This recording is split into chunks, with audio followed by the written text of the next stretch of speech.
حمد و صلات کے بعد تمام سامعین و حاضرین السلام علیکم ورحمۃ اللہ وبرکاتہ۔ دو مختلف مقامات سے قرآنی آیات کے حصے تلاوت کیے۔ اللہ رب العالمین سے دعا ہے اللہ تبارک و تعالی ہمیں اس کے تحت صحیح سماعت کرنے اور عمل کی توفیق عطا فرمائے۔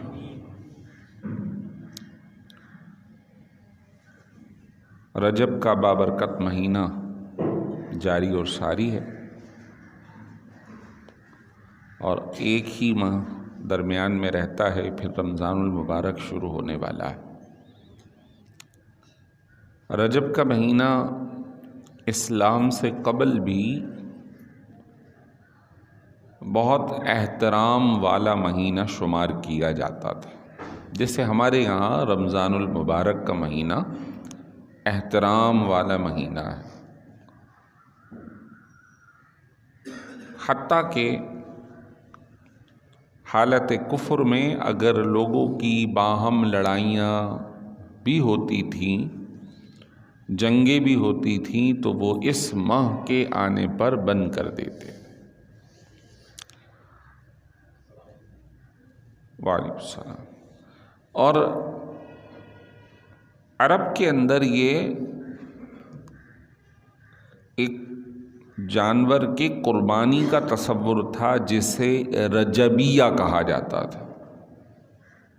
جیسے ہمارے یہاں بقرہ عید پر اللہ تعالیٰ کی بارگاہ میں قربانی کی جاتی ہے، تو وہ لوگ رجب میں کیا کرتے تھے۔ حتیٰ کہ جب اسلام پھیلا، اس کی تعلیمات لوگوں تک پہنچی اور لوگ نئے نئے مسلمان ہوئے، تو قربانی اسلامی نظریات کے فوراً بعد لازم نہیں ہو گئی۔ قربانی کے وجوب جو ہے وہ مدینہ شریف میں جا کے ہوا۔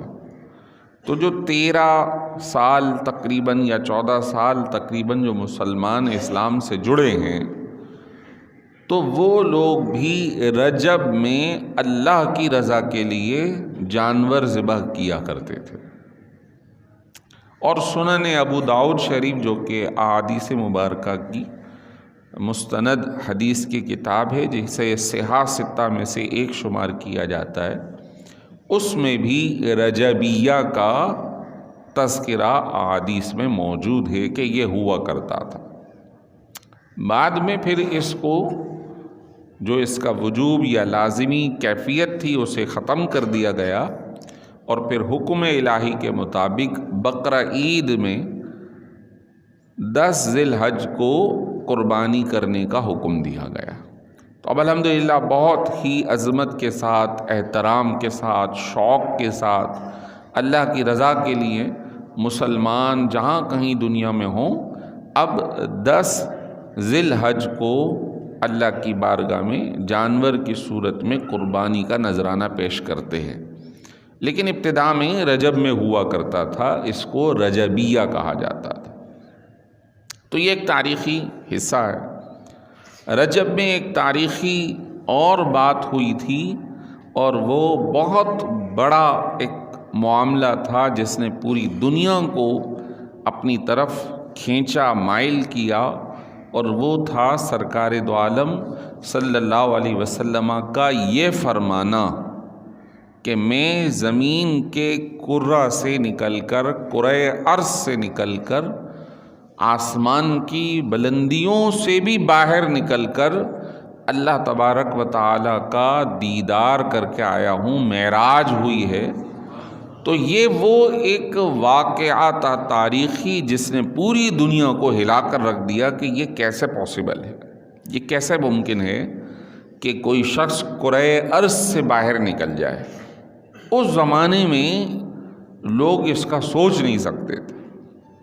اب مادی زمانے کے اندر ہم تیز تر ترقی یافتہ زمانے میں یہ بات سنتے ہیں، دیکھتے ہیں کہ اب لوگ ایسے پرزے، ایسے آلات، ایسے سیارے، ایسے طیارے بنا چکے ہیں کہ جس کے ذریعے ہم کرۂ ارض سے باہر نکل جاتے ہیں یا ہم کرۂ ارض سے باہر کی معلومات اکٹھی کر لیتے ہیں۔ لیکن اس زمانے میں یہ بظاہر تصور نہیں تھا۔ ہاں ایک تصور تھا جس کو تصور یونان کہا جاتا تھا، کیونکہ یونانی فلسفہ وہ اسلام سے بہت پہلے کا ہے، جس کو ہم ارسطو، سقراط، بقراط اور اس طرح کے لوگ جو کہ اقلیات سے گفتگو کیا کرتے تھے اور یونان اور روم کے قریب کے رہائشی تھے، ان کے پاس یہ تصور تھا۔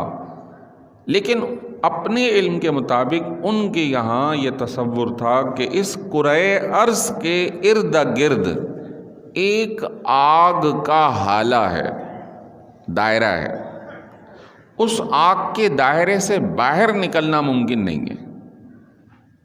لیکن جب یہ اعلان سرکار دو عالم صلی اللہ علیہ وسلم کی طرف سے ہوا تو یہ ایک بہت بڑا معاملہ تھا کہ جس نے پوری دنیا کے لوگوں کو اس طرف مائل کیا کہ آخر یہ کیا ہے، یہ کیسے ممکن ہے۔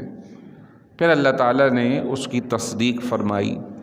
تو یہ رجب کا ایک تاریخی حصہ ہے جو کہ اس ماہ میں 27 تاریخ کو ہوا، اور آپ صلی اللہ علیہ وسلم مکہ مکرمہ میں اعلان نبوت فرما رہے ہیں، اور اس کا یہ 11واں سال بنتا ہے۔ 11 سال کے بعد رجب میں تاریخی اعتبار سے جہاں اس کو احترام حاصل ہے، جہاں یہ واقعات رونما ہوئے، وہاں بزرگوں کے حوالے سے کئی ایک صالحین امت کا تذکرہ بھی رجب کے ماہ میں ہوتا ہے۔ مثلا 13 رجب کو خلیفہ چہارم امام الاولیاء حضرت سیدنا علی المرتضیٰ کرم اللہ وجہ الکریم کی پیدائش، یہ بھی آپ کی سیرت کا حصہ ہے۔ اعزاز ہے کہ مورخین کی کثیر تعداد کے مطابق آپ کی پیدائش کعبۃ اللہ شریف کے اندر ہوئی۔ بعض لوگوں نے اس سے یہ مراد لیا ہے کہ حدود حرم میں، اور بعض لوگ عین کعبہ کے اندر کی بات بھی کرتے ہیں۔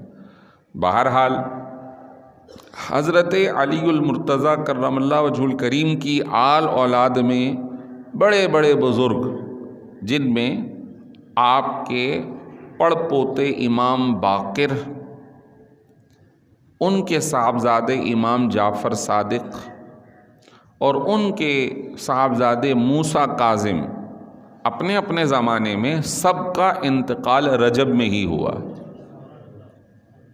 اور اسی میں مشہور و معروف حضرت سیدنا امیر معاویہ رضی اللہ تعالی عنہ کا یوم وصال بھی رجب کے ماہ میں ہے۔ اس طرح تاریخی اعتبار سے کئی ایک اس رجب کی تاریخ اسلامی ہے اور اسلام سے قبل بھی ہے، لیکن جو سب سے بڑا واقعہ ہے وہ ہے معراج مصطفیٰ صلی اللہ علیہ وسلم کا۔ حضرت علی المرتضیٰ کرم اللہ وجہ الکریم کی سیرت کے چند ایک پہلو سنتے ہیں جو ہماری اصلاح کے لیے ہو۔ حضرت علی المرتضیٰ کرم اللہ وجہ الکریم سب کو ہی معلوم ہے، حضور علیہ الصلوۃ والسلام کے چچا زاد بھائی ہیں، آپ کے ساتھ پلے بڑے ہیں۔ یہ ایک حصہ ان کی زندگی کا کہ انہوں نے جب سے ہوش سنبھالا تو اسلام کی حمایت میں زندگی بسر کی، اسلام کے لیے اپنا تن من دھن قربان کرنے کی انہوں نے سعی فرمائی، کوشش فرمائی، حتیٰ کہ ان کی شہادت بھی اسلام کے معاملے پر ہی ہوئی، اسلام کی نشر و اشاعت پر ہی ہوئی، حتیٰ کہ ان پر جو حملہ ہوا وہ بھی نماز میں ہو گیا، مسجد نبوی کوفہ کی جامع مسجد میں ہو گیا، کیونکہ اس وقت وہاں پہ مرکز شفٹ ہو گیا تھا۔ اب بتانا مقصود یہ ہے کہ ان کی زندگی کا اہم حصہ کہ انہوں نے اشاعت اسلام میں اپنا حصہ ڈالا اور پوری زندگی اس کے ساتھ وابستہ رہے، اور انتہائی زاہدانہ زندگی بسر کی۔ زاہدانہ کا مطلب صوفیانہ، دنیا دارانہ نہیں، دنیا کی رغبت یا دنیا کی مال و حرص اور جاہ اور حشمت سے انہوں نے ہمیشہ پرہیز ہے۔ یہ ان کی زندگی کا ایک اہم جوہر ہے، اور وجہ اس کی کیا ہے؟ وجہ اس کی یہ ہے کہ وہ نظر مصطفیٰ، نگرانی مصطفیٰ صلی اللہ علیہ وسلم میں پلے بڑھے تھے۔ انہوں نے شب و روز آپ علیہ الصلاۃ والسلام کی زندگی کا مشاہدہ فرمایا تھا، اور آپ علیہ الصلاۃ والسلام امام الانبیاء اس قدر بڑے مرتبے پر فائز ہونے کے باوجود آپ کی ذات میں تکبر، عجب، دوسروں کو دکھانا، ریا، یہ آپ کی زندگی میں تھا ہی نہیں۔ یہ الگ بات ہے کہ آپ کی عاجزانہ زندگی کے اندر اللہ نے ہیبت اور رعب پیدا فرما دیا تھا، یہ الگ بات ہے۔ یہ نبوت کا رعب تھا، یہ ان کی شخصیت کا رعب تھا کہ لوگ آپ کے سامنے کھڑے ہوتے تھے تو کانپ جاتے تھے۔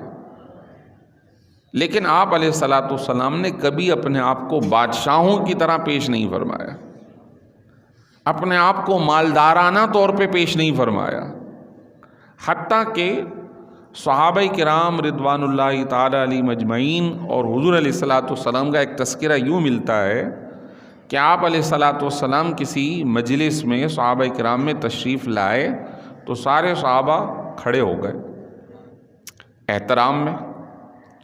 اب حضور علیہ الصلاۃ والسلام تشریف فرما ہو گئے، وہ کھڑے ہی رہے احترام میں، تو آپ علیہ الصلاۃ والسلام نے فرمایا کہ تم عجمیوں کی طرح کھڑے مت رہو۔ عجم سے مراد اس وقت ایران اور روم اور دیگر ممالک تھے جو عرب نہیں تھے، تو وہاں پہ جو بادشاہت چلتی تھی وہ یہ تھی کہ بادشاہ بیٹھا رہے گا، سارے مصاحبین کھڑے رہیں گے۔ تو آپ علیہ الصلاۃ والسلام نے فرمایا عجمیوں کی طرح کھڑے مت رہو، جب ہم بیٹھ گئے تو آپ بھی بیٹھ جاؤ۔ کھڑے ہونے سے منع نہیں فرمایا، کھڑے رہنے سے منع فرمایا کہ آپ اس طریقے کو اختیار مت کرو، یعنی آپ علیہ الصلاۃ والسلام نے بادشاہوں والا اسٹائل اختیار نہیں فرمایا، انداز اختیار نہیں فرمایا، عاجزانہ اختیار فرمایا۔ یہی صورت جو حضرت علی المرتضیٰ کرم اللہ وجہ الکریم کے اندر تھی۔ اور ایک نام آپ کا بڑا مشہور ہے ابو تراب، جو آپ صلی اللہ علیہ وسلم نے انہیں عنایت فرمایا تھا، اور خود کہتے ہیں کہ میرے نام میرے والد نے، والدہ نے یہ رکھے، لوگ یہ کہتے ہیں، لیکن مجھے سب سے زیادہ پسندیدہ نام وہ ہے جو میرے نبی نے مجھے عطا فرمایا۔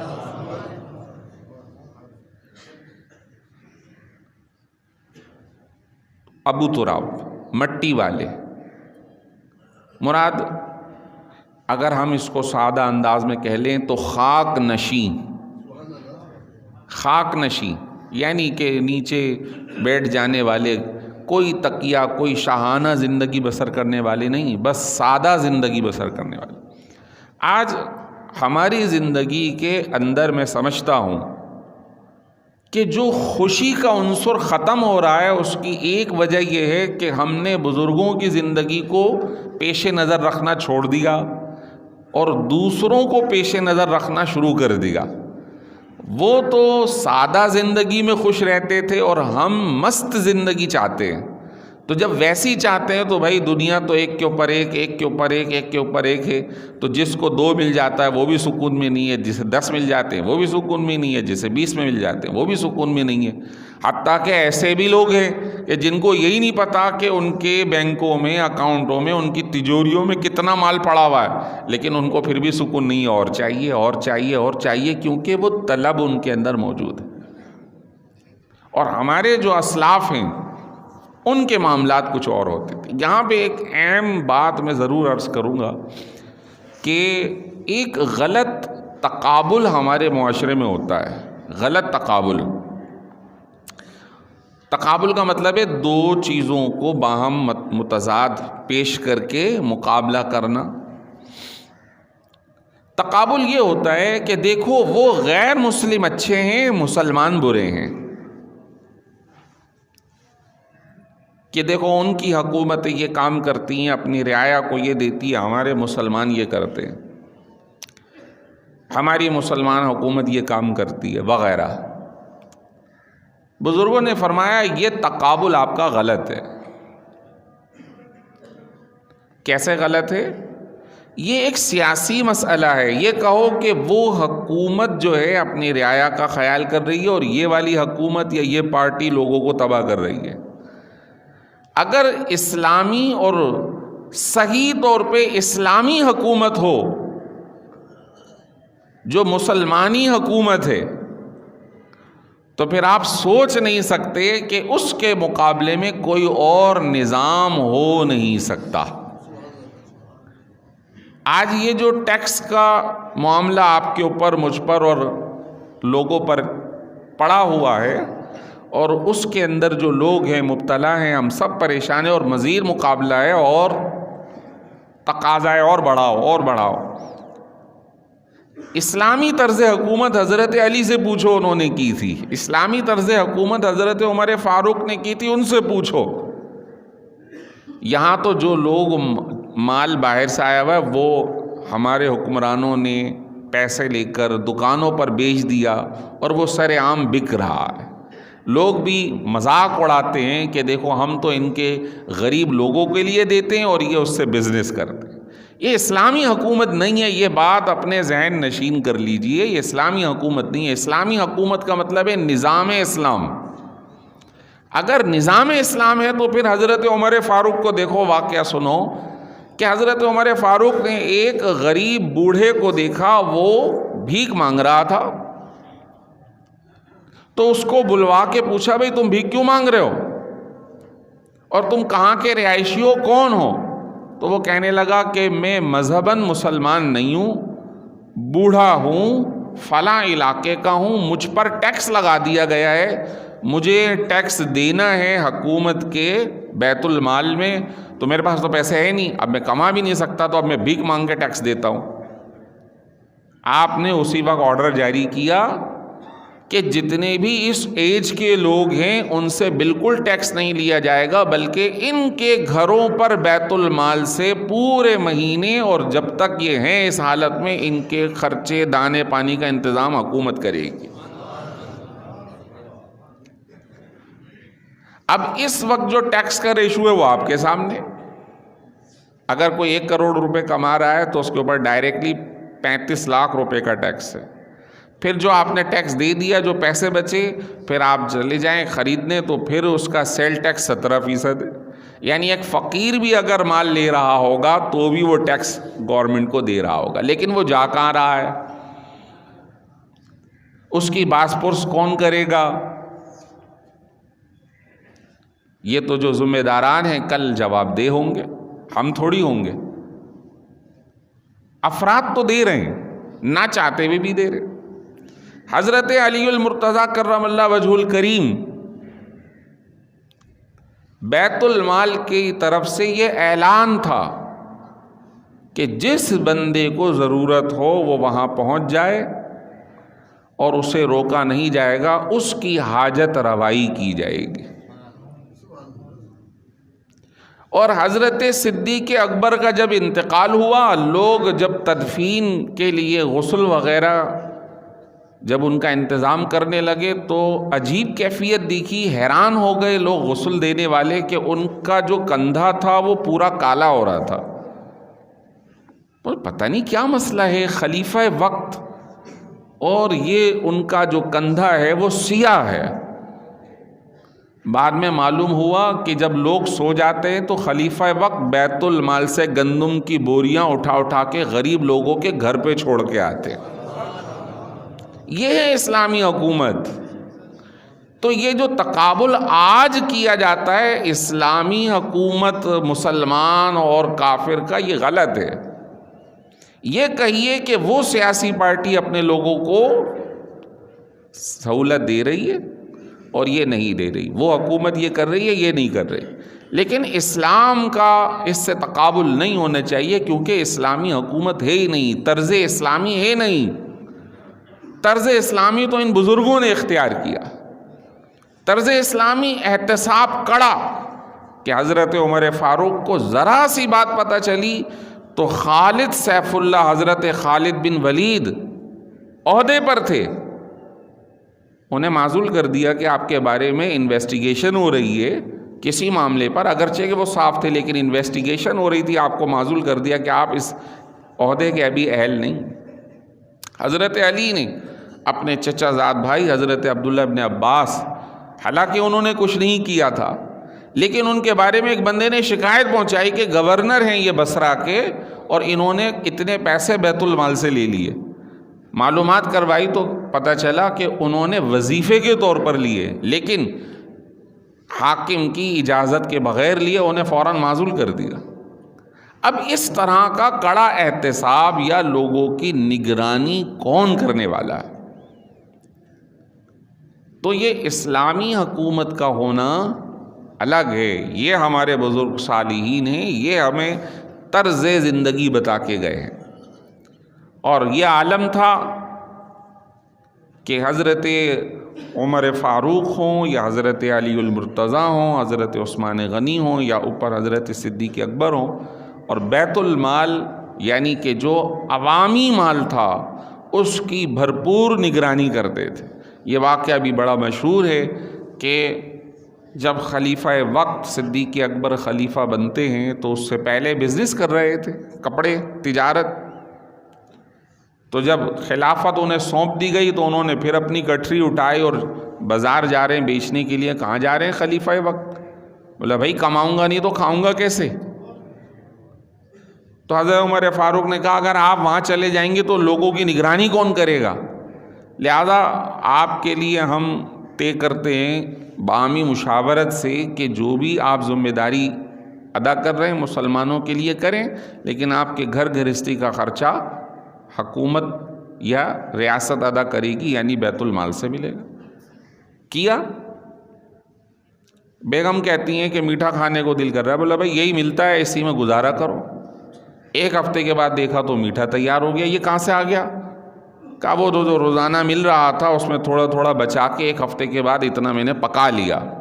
اسی وقت آرڈر جاری کر دیا یہ جو ایک ہفتے تک تھوڑا تھوڑا بچا ہے اس کا مطلب اس کے بغیر ہم گزارا کر سکتے ہیں، لہذا اتنی آمدن کم کر دی جائے ہمارا اس سے گزر بسر ہو سکتا ہے. یہ ہے اسلامی حکومت. اور اب ہم خود سوچیں کہ صورتحال یہ ہے کہ بڑے عہدے تو چھوڑیے، چپڑاسی پیون بھی اتنا مال جمع کر رہا ہے کہ لوگوں کے گھروں سے پیسوں کے ڈھیر پہ ڈھیر نکل رہے، پکڑے گئے، دکھ رہے ہیں، لوگوں کو نظر آ رہے ہیں. یہ سب تقابل صحیح نہیں. حضرت علی المرتضیٰ کرم اللہ وجہہ الکریم نے عاجزانہ زندگی بسر کی. اور میں نے جیسے کہا کہ رجب کا جو مہینہ ہے اس میں کئی بزرگوں کا تذکرہ ہے، صالحین امت کا تذکرہ ہے.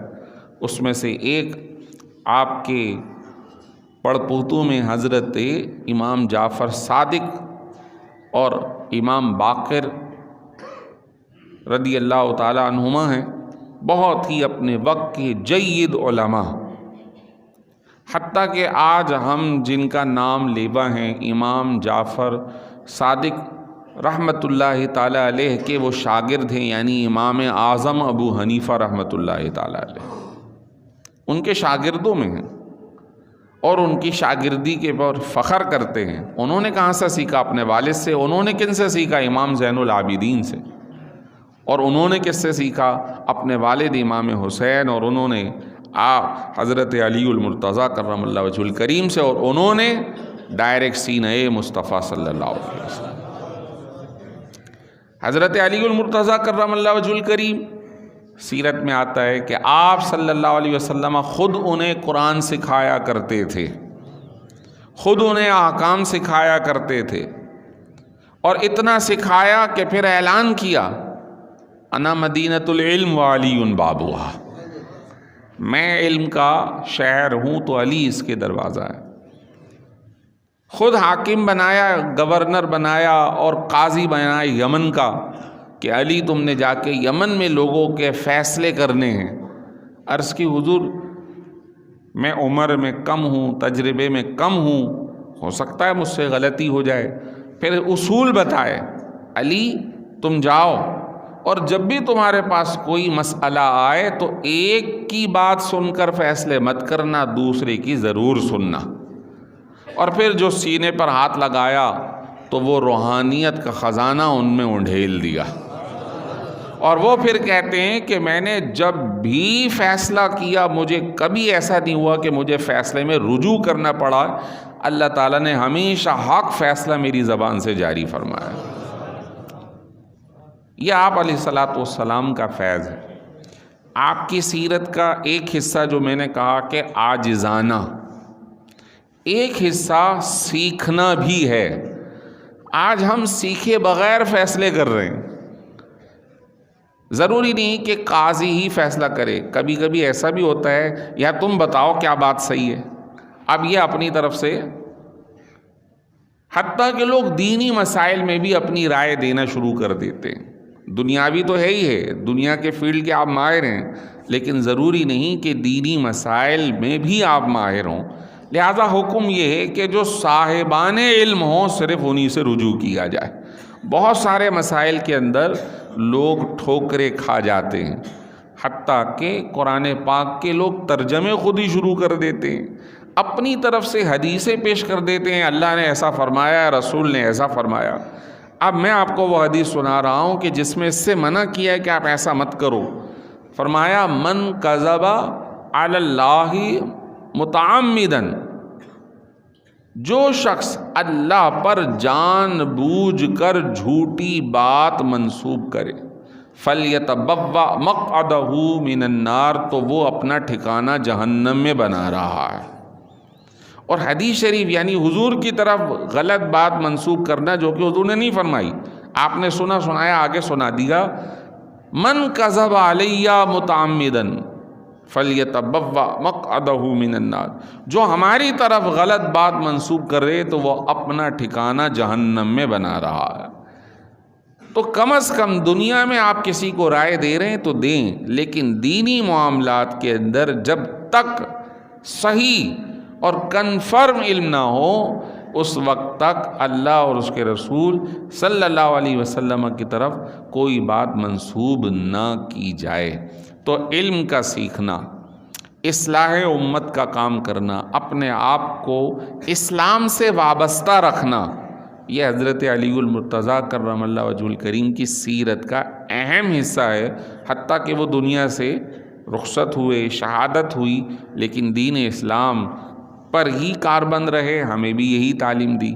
آج میں نے جیسے عرض کیا یہیں سے شروع کیا تھا، لوگ غلط تقابل کر کے اسلام کو یا اہل اسلام کو نشانہ بناتے ہیں، حالانکہ یہ معاملہ دنیاوی ہے، اسلامی نہیں ہے۔ اللہ تعالی ہمیں صحیح اسلام پہ خود بھی عمل کرنے، ہمارے حکمرانوں کو بھی عمل کرنے کی توفیق عطا فرمائے۔